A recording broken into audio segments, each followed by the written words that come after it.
What if I told you one edited video clip has triggered $10 billion lawsuit, shaken one of the world's biggest and powerful media institution, and forced the top executives to resign? That is what exactly happening right now.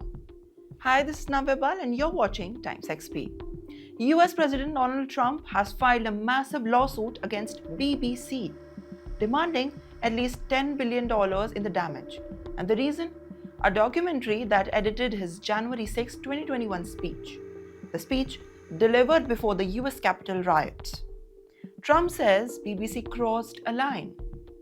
Well, here's the core issue that I'm going to explain very simply.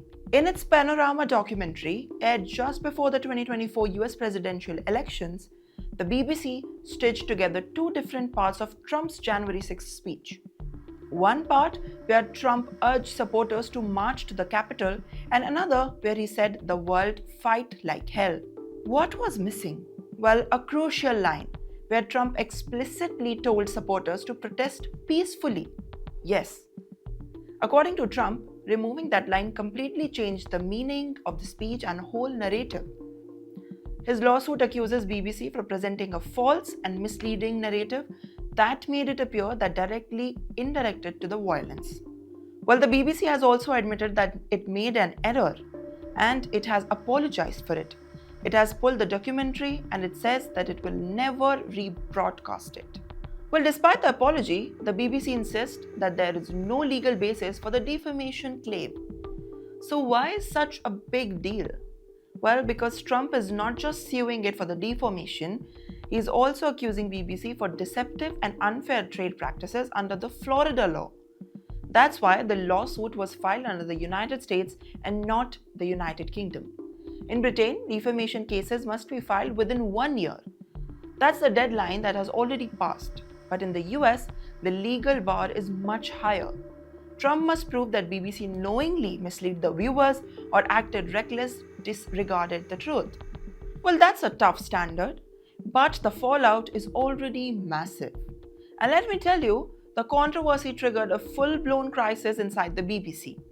An internal memo leaked from an external standard advisor raised red flags about political bias and editing decisions.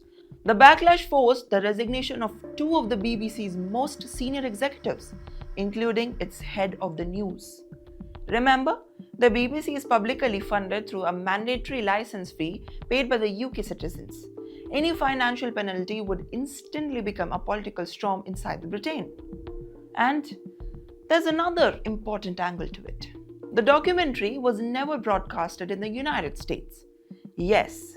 Yet the Trump argues it still caused him reputational and financial harm globally, especially during a sensitive election season. His lawyers say that the edit was a deliberate attempt to influence the voters. Legal experts say that the BBC could defend itself by arguing that the documentary was substantially true and did not martially damage the Trump's reputation, especially to give on the January 6th and it already widely documented. But Trump's recent history adds the pressure.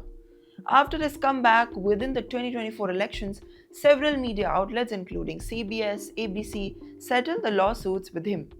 Others like New York Times and the Wall Street Journal are still fighting the similar cases. So the bigger question now is, bigger than Trump versus the BBC. It's more than that.